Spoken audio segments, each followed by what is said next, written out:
Regard sur l'actualité, Clément Guerre.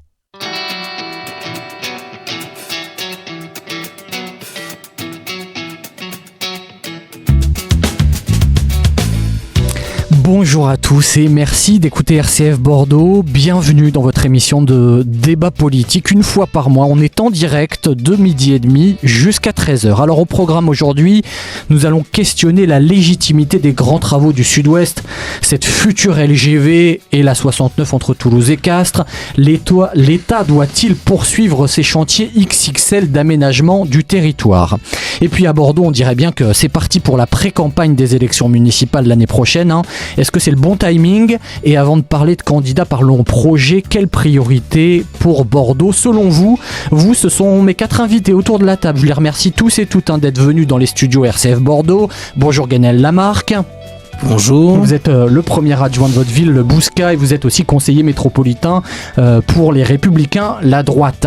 Bonjour Florence Guéry. Bonjour. Vous êtes députée suppléante de Bordeaux Centre ELV, élu Nouveau Front Populaire. Bonjour Damien Obrador. Bonjour. Vous êtes conseiller municipal et régional du Rassemblement National. Et puis, bonjour Catherine Fabre. Bonjour. Ancienne députée de Bordeaux Centre. Vous êtes conseillère municipale Renaissance à Bordeaux. Voilà, vous avez le casting autour de la table. Vous avez le menu, maintenant on va pouvoir commencer. Et on démarre cette émission alors qu'un grand week-end de mobilisation se déroule en Sud-Gironde entre vendredi et dimanche contre le projet de ligne à grande vitesse dans le Sud-Ouest. Je rappelle les enjeux, 5000 hectares artificialisés, 15 milliards minimum pour cette ligne de train, une demi-heure de gagnée entre Paris et Toulouse. Ce week-end, une manifestation de plus, je mets un point d'interrogation peut-être, mais à l'heure où l'autre grand chantier polémique du Sud-Ouest a été stoppé par la justice, on parle du projet d'A69 entre Toulouse et Castres.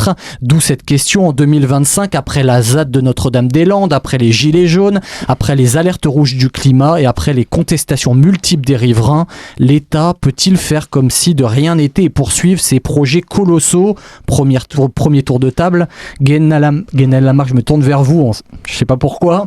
Est-ce que l'État doit-il poursuivre le chantier de la LGV dans le Sud-Ouest ? Bien entendu que oui, c'est un sujet de désenclavement majeur.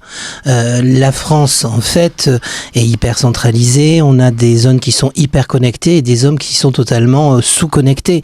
Et donc oui, il faut naturellement poursuivre le projet de LGV, coûte que coûte, mais aussi de A69. C'est du désenclavement dont il s'agit, parce que on peut pas en fait avoir une attitude paradoxale. On peut pas dire, par exemple, à nos amis toulousains, il faut surtout pas prendre l'avion pour monter à Paris, qui est quand même le centre névralgique de ce pays, et après en fait refuser d'avoir en fait des transports ferroviaires performants et rapides. Donc oui, il faut le faire, ça fait partie des grands travaux et ça fait partie d'une grande politique de désenclavement et de décentralisation. Malgré un risque de ZAD, on a entendu les gilets jaunes, malgré les alertes rouges sur le climat, on continue, c'est ça ? Alors, les alertes rouges sur le climat, mais parlons-en. L'Europe et la France sont les meilleurs élèves au monde sur la réduction de l'empreinte carbone. Je regardais dernièrement des statistiques. La Chine représente 30% au niveau mondial d'empreinte carbone. Les États-Unis, 12%. L'Europe, 6%. Donc, on est vraiment déjà dans une démarche de transition et dans une démarche vertueuse. Ce n'est pas quelques kilomètres de voies qui vont impacter durablement notre empreinte carbone et notre poids sur le réchauffement climatique. Donc, il faut faire preuve de lucidité et de responsabilité. Et je me permets de dire que sur tous ces sujets, à forte polémique écologique, j'ai bien compris qu'il y avait des polémiques là-dessus. Mais il faut quand même bien comprendre que l'Europe est rentrée en transition et que nous sommes actuellement les meilleurs élèves du monde. Donc, Florence Guéry, oui, d'accord ou pas d'accord ? Déjà sur la question de l'Europe et la France, pour le coup, en Europe, championne de l'artificialisation des sols et des terres. Donc, par exemple, si on parle de la 69 et de la LGV, il y a énormément d'emprises sur des sols agricoles, à un moment où je crois que la question de notre souveraineté alimentaire est majeure. Si on dézoome un peu au-delà des risques de ZAD, etc., très clairement, ces projets, ils appartiennent à une vision du développement qui est complètement dépassée d'un point de vue environnemental, mais aussi, et c'est là où moi je m'étonne un peu de tes réactions, d'un point de vue des populations locales, d'un point de vue des contribuables, quand on voit les masses d'argent public qui ne profiteront pas, pour la ligne, 15 milliards, qui ne profiteront pas aux populations locales. Et en plus, c'est par de rapport l'investissement, Florence. Non, mais par rapport à l'intérêt l'investissement. général, si on prend le projet de la 69 qui a complètement raté sa cible, toutes les études économiques montrent que c'est pas uniquement en construisant une voie rapide de plus, qui en plus va être payante, donc qui va être discriminante, qu'on va, je veux dire, redynamiser le territoire. C'est par d'autres politiques qu'on fait ça, pas par élargir encore plus des voies qui vont coûter très cher et qui vont être inutiles. Catherine, Oui, je donne la parole à Catherine Fabre. D'autant que je suis d'accord avec tout ce qu'a exposé Gwenaëlle Lamarque, mais moi je voulais ajouter d'autres choses. Effectivement, on est assez volontariste en France, en Europe, sur la transition écologique, et ça continue. C'est pas parce que on continue à construire des infrastructures structurantes qui désenclavent certains territoires qui en ont besoin, qu'on laisse de côté toutes les questions de diminution d'émissions de gaz à effet de serre et plus largement d'écologie.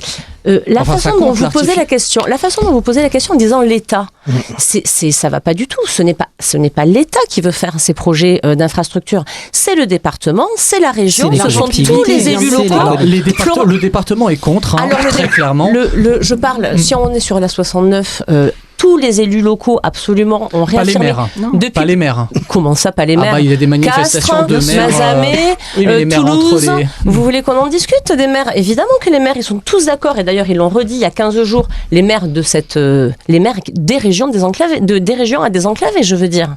Évidemment, il s'agit de solidarité territoriale. Est-ce que Bordeaux et la Gironde, qui sont tout à fait accessibles depuis Paris, qui sont tout à fait bien desservis, d'ailleurs, Toulouse a participé au financement de la première partie, parce qu'on avait promis à Toulouse que le LGV arriverait jusqu'à Toulouse. Mais on est en 2025 et le récheulement climatique, justement, moi, je termine. Excusez-moi, je voudrais terminer parce que tout le monde, voilà. Je pense qu'il y a un problème démocratique et un problème d'efficacité de l'action publique, et ces deux sujets sont très symptomatiques. Ces projets, ça fait plus de 30 ans qu'ils sont posés. Ça fait plus de 30 ans que l'intérêt public sur ces projets a été affirmé par les élus locaux. En 2019, ça a été rétabli concernant la 69 par les parlementaires. En 2021, le Conseil d'État, qui est quand même un organe supérieur au tribunal administratif, a rétabli l'intérêt public. Et donc, je pense que d'un point de vue démocratique, tous les recours, tout le processus a été suivi de façon exemplaire.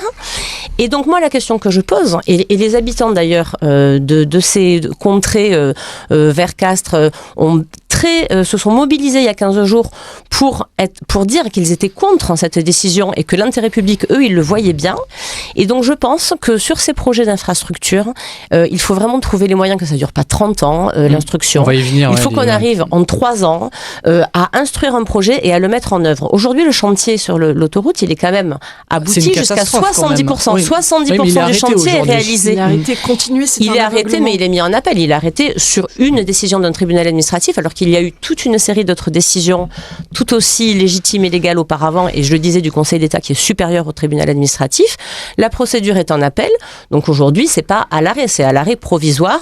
Et moi je tiens à faire valoir que ça fait 30 ans qu'il y a énormément de processus démocratiques qui ont dit qu'ils étaient pour et qu'il y avait un intérêt public, et que donc il faut qu'on avance sur l'efficacité. Vous savez, dans tous les départements, il y a 100 projets comme ça qui sont en attente depuis 30 ans à structurer le pays. Et ça, c'est un vrai problème d'efficacité d'action publique. On va y revenir, mais on finit notre premier tour de table, Damien Obrador. Que pense le RN, vous qui avez soutenu les Gilets jaunes, qui soutenez les territoires ruraux, est-ce qu'il faut poursuivre ce chantier d'LGV ? Alors, la LGV, bien sûr, il faut le poursuivre. Nous avons toujours eu un discours de vérité sur ce sujet, nous l'avons toujours soutenu. Il y avait des interrogations dans notre camp au niveau du financement et notamment des nouvelles taxes locales que cela crée. Nous, on pense que des grands projets structurants comme ça, c'est l'État qui doit prendre sa part, voire l'Europe, et financer. On a besoin de grandes infrastructures. Sur la question des LGV, on le regarde, la France est très en retard par rapport à ses voisins européens. Je pense que c'est important, il faut le dire. On ne peut pas d'un côté faire des politiques anti-voiture, anti-avion, et en même temps ne pas vouloir que le train se développe de l'autre côté. Au bout d'un moment, il y a une incohérence cohérence dans le débat public qui s'impose. Moi, j'ai été candidat dans le Sud-Gironde, donc c'est un sujet que je maîtrise bien, et c'était pas facile pour moi dans un territoire comme celui-là de défendre en expliquant qu'il fallait ce projet.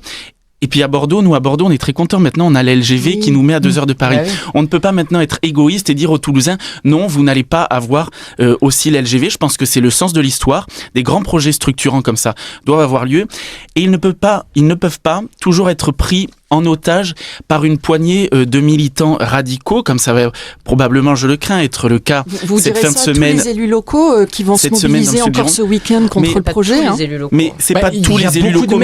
Ça gronde en Sud-Gironde. Les maires sont révoltés contre le projet. Pourquoi ? Parce qu'encore une fois, c'est sur le sujet du financement qu'il y a vraiment une question qui se pose. Il y a cette nouvelle taxe qui va impacter le territoire. Voilà, je pense que la gronde, elle vient principalement de là. Et sur la 69 également. Enfin, c'est un drame aujourd'hui pour le développement économique, pour l'emploi local. On regarde les chiffres, on parlait d'argent public. 300 millions d'euros de travaux déjà engagés. Oui. À l'arrêt, il y a 45% du terrassement qui est déjà réalisé pour ce projet, 70% des ouvrages qui sont construits. Et il y a 1000 salariés qui aujourd'hui sont plongés dans l'incertitude totale. Donc je pense que c'est irresponsable d'arrêter ce projet au vu des fonds publics qui ont déjà été engagés et encore une fois de la grande majorité des acteurs locaux, maires, présidents d'intercommunalités, les habitants aussi, qui encore une fois, soutiennent ce projet-là. Catherine Fabre parlait des recours. Florence Guéry, est-ce qu'il faut attendre pour ces grands projets XXL, que tous les recours soient passés ? Là, on l'a vu, la 69 est bloquée par décision de justice. Est-ce qu'il faut attendre, peut-être mettre un principe de précaution aussi sur ces grands chantiers ? Moi, je pense qu'il est à minima, il serait responsable de mettre sur pause ce chantier. Je voudrais rappeler à Catherine Fabre qu'il y a aussi une question de réglementation environnementale et que la décision du tribunal administratif de Toulouse s'est basée sur ces nouvelles règles environnementales, notamment sur les questions d'intérêt majeur, et ce projet n'est pas considéré comme d'intérêt majeur. Donc il faut aussi, sur ces projets qui ont été mis dans des cartons il y a une grosse vingtaine d'années, il faut vraiment qu'on arrive à intégrer l'ensemble des nouveaux impacts environnementaux, sociaux. Moi, je suis aussi assez frappée de vous voir tous autour de cette table ne pas prendre en compte aussi la question des priorités budgétaires. Qu'est-ce qu'on raconte aux habitants de nos territoires qui ont beaucoup de mal à se déplacer avec ce qu'on appelle les lignes du quotidien parce que l'argent est insuffisant sur la modernisation de ces voies. Qu'est-ce qu'on leur raconte ? Vous parlez de connexion des territoires. En fait, ces lignes, elles vont traverser ces territoires, elles vont pas s'arrêter. Donc je suis des maires aussi qui, leurs communes sont situées à quelques kilomètres des voies, ils vont pas profiter forcément du train, pourtant ils doivent payer. Pardon de vous avoir coupé, Florence Guéry. Non, mais vous savez, moi j'ai toute ma famille à Toulouse. Qu'est-ce qui va se passer ? Les gens, ils vont prendre l'avion. Ils vont continuer à prendre l'avion. Et alors, si vous m'expliquez que continuer à prendre l'avion et continuer à développer l'avion, écologiquement parlant, c'est plus intéressant qu'avoir une ligne LGV qui permet aux Toulousains d'aller à Paris en passant par le train. Voilà, j'attends que vous me l'expliquiez, mais c'est ça qui va se passer. Donc ça, c'est la première chose. La deuxième chose, sur l'intérêt majeur, comme je vous l'ai dit, le Conseil d'État, sur les mêmes critères sociaux, économiques et environnementaux, s'était positionné en 2021. Donc on ne parle pas d'il y a 30 ans. Les règles environnementales ont changé depuis. Non, mais c'est justement le problème. Ce projet, il a 30 ans. Donc à quel moment on continue ? Mais l'incertitude, ces incertitudes dans nos processus de décision publique qui durent 30 ans, pose vraiment un problème. Oui. Et je pense que ce que j'appelle de mes voeux pour l'avenir, c'est qu'on simplifie énormément les voies de recours, que ce soit plus rapide, plus ramassé, et que comme d'autres pays savent le faire, en 3 ans, en 4 ans, on sache prendre une décision et ne pas y revenir. Mais peut-être moins démocratique aussi. Mais prendre une décision sur la base de quels critères aussi ? De critères établis en amont. Recontextualiser ça, parce que ces deux sujets, c'est l'arbre qui cache la forêt. La vérité, c'est que la France a raté sa décentralisation, parce que quand Florence dit il faut que les populations puissent vivre économiquement sur leur territoire. Oui, mais on a raté la décentralisation. Oui. On n'est pas allé jusqu'au bout de cette République décentralisée. Donc là, il y a un premier gap. Mais surtout, il faut toujours avoir à l'idée que la France est sous-développée en termes d'infrastructures de mobilité. Quand on la compare avec l'Espagne, on est totalement à la ramasse. Quand on la compare avec l'Allemagne, on est très en deçà, sans parler de la Suisse et de la Belgique.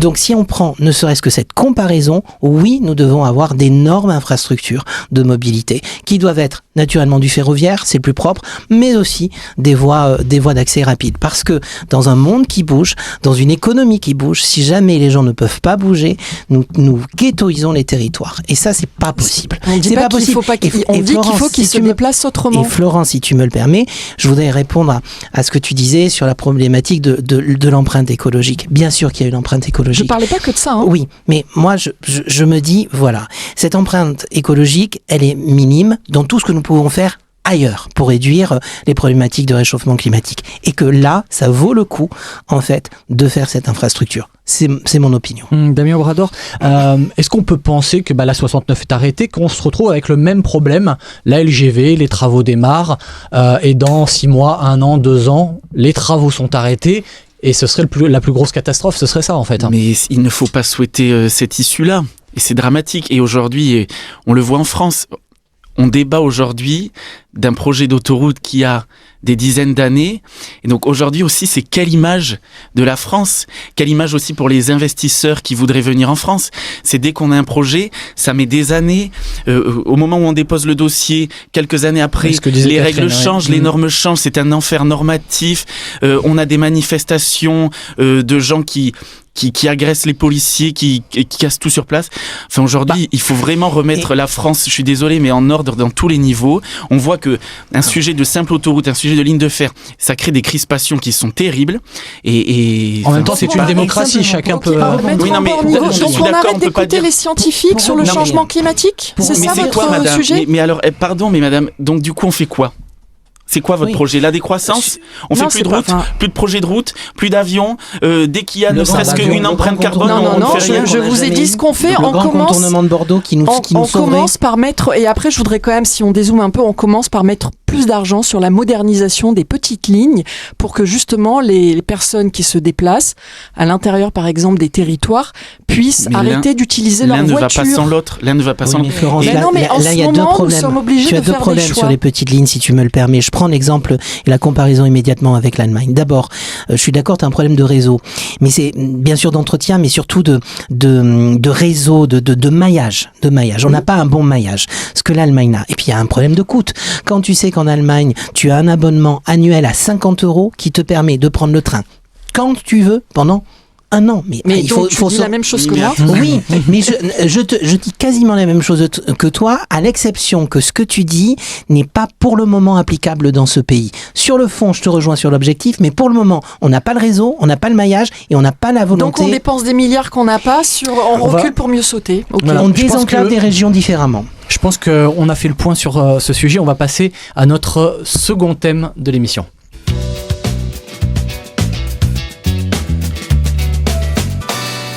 Et donc on est toujours dans Regard sur l'actualité avec Guenel Lamarque, la droite Florence Guéry Les Verts, Damien Obrador le RN, Catherine Fabre Renaissance. À Bordeaux, il reste 2 années avant la fin du mandat du maire de Bordeaux, un petit peu moins même. 1 an, je pense. 1 an et demi. 1 an. 1 an et demi. 10-11 mois, comme tout le monde. Ouais, bon. Enfin, sauf s'il y a un microcosme à Bordeaux que je ne connais pas. Excusez-moi, c'est vrai que je compte mal. Mais tout est possible. Donc, la question, faut-il partir en campagne à droite et au centre? Catherine Fabre, je me tourne vers vous, puisque vous siégez au conseil municipal et que c'est votre candidat Thomas Cazenave qui a franchi la ligne de départ au risque de peut-être ralentir la politique locale aussi, puisque on rentre en campagne. Est-ce que les projets vont continuer? Est-ce que déjà c'est le bon timing? Est-ce que c'est le bon timing? C'est pas trop tôt si on veut continuer les projets locaux? Alors, je pense qu'on peut complètement continuer les projets locaux jusqu'aux élections. Ça dépend du maire et de son équipe municipale. Donc, et je pense qu'il a intérêt à aller jusqu'au bout. Et d'ailleurs, à mon avis, il le fera parce que c'est tout son intérêt. Oui, je crois que l'élection municipale, c'est une des élections qui intéresse le plus les citoyens, qui intéresse le plus les habitants.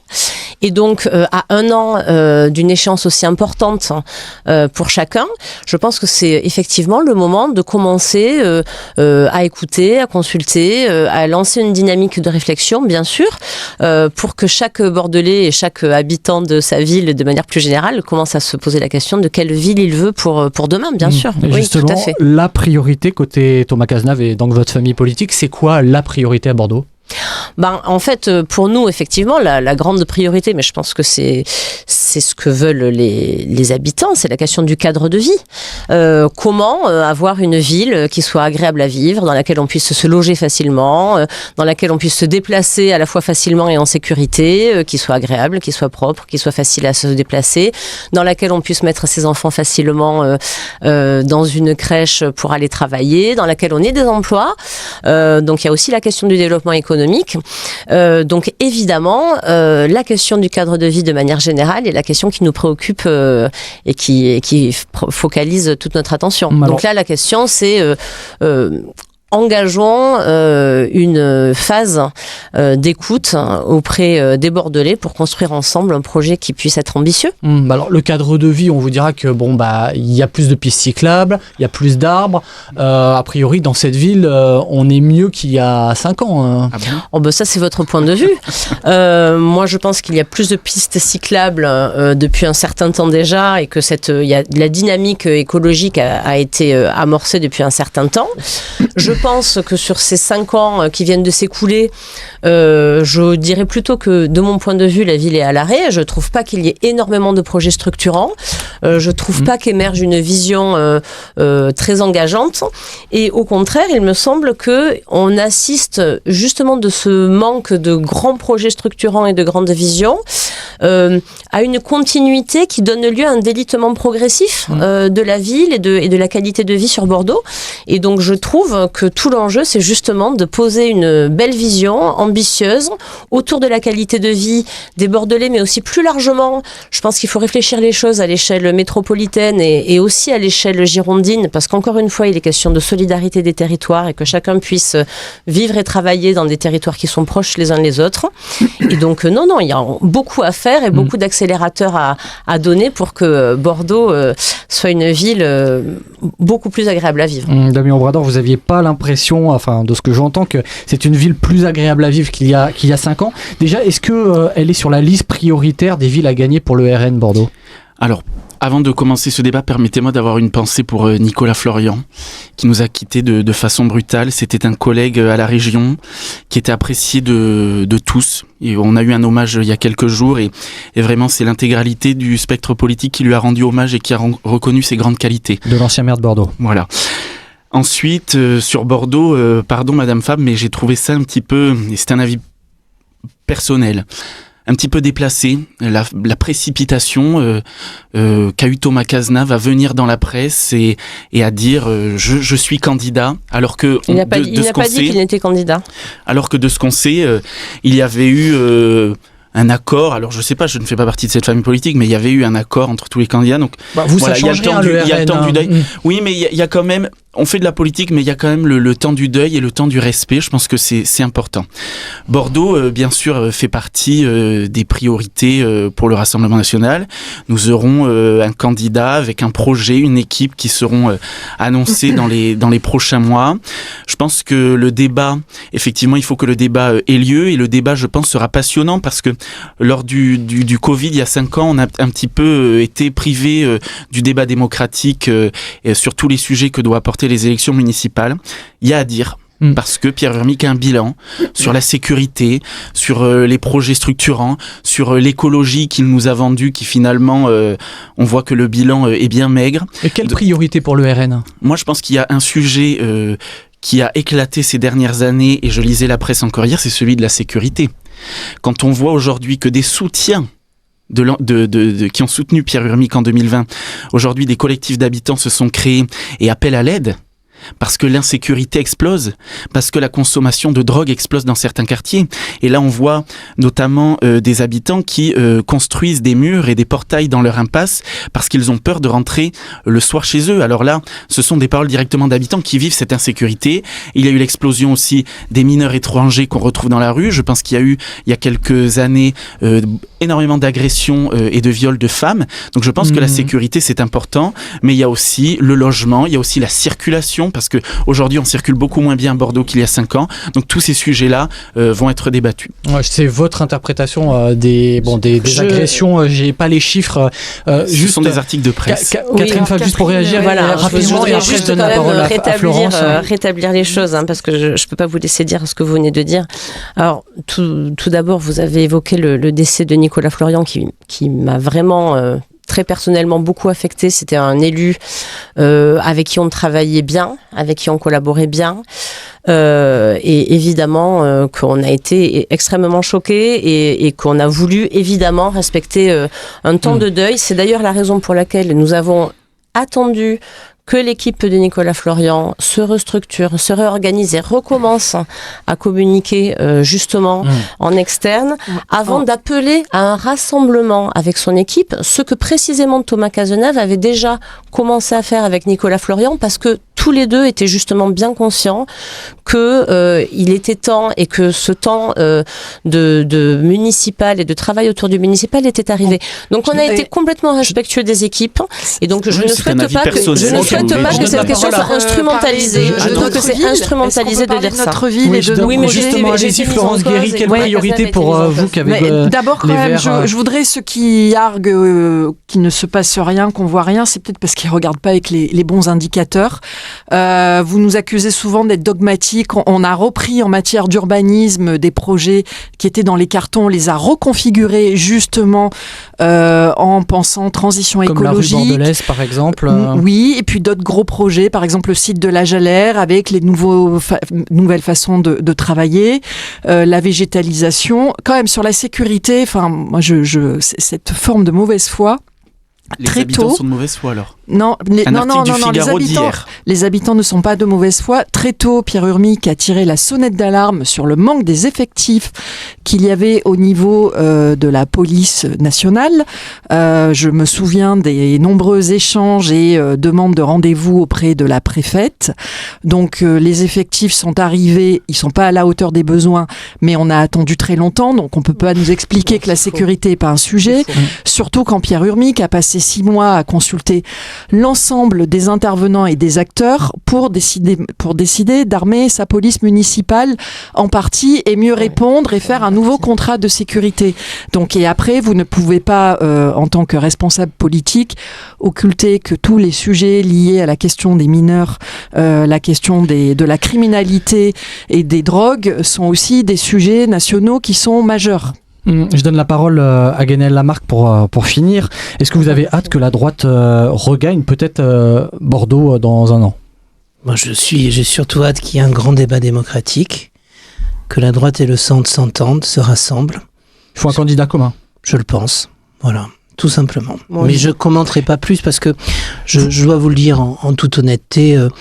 Bon, je sais que la politique n'aime pas le vide, etc. Mais je reste un chrétien engagé dans la vie publique, dans le siècle.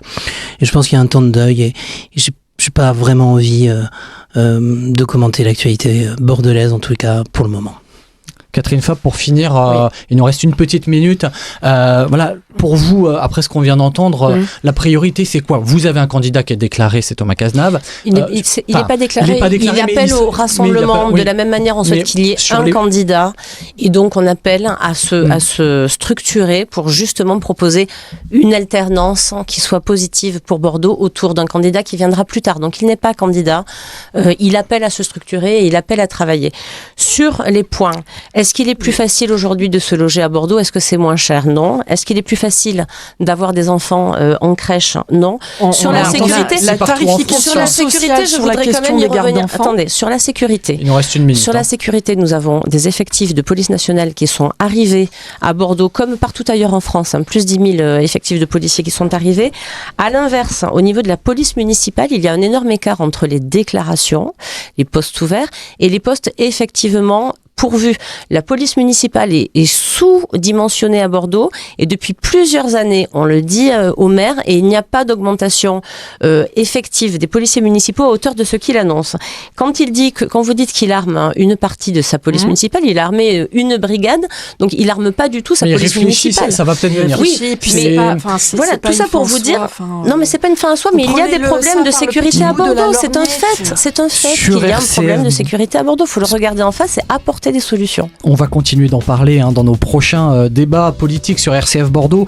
On va rester là-dessus, il nous manque un petit peu de temps. Je vous remercie quand même tous les 4 et toutes les 4 d'être venus sur RCF Bordeaux pour discuter aujourd'hui. Merci Florence Guéry, députée suppléante de Bordeaux Centre. Merci Damien Obrador, conseiller régional Rassemblement National. Merci Catherine Femme, conseillère municipale Renaissance. Et merci Gwenaëlle Lamarque, la droite, la métropole à Bordeaux. Vous êtes aussi première adjointe de votre ville, le Bouscat. Merci. Votre émission politique RCF Bordeaux, c'est terminé. Merci à la technique, Baptiste Vigolo, pour ce direct. On vous souhaite une très bonne journée à l'écoute d'RCF Bordeaux.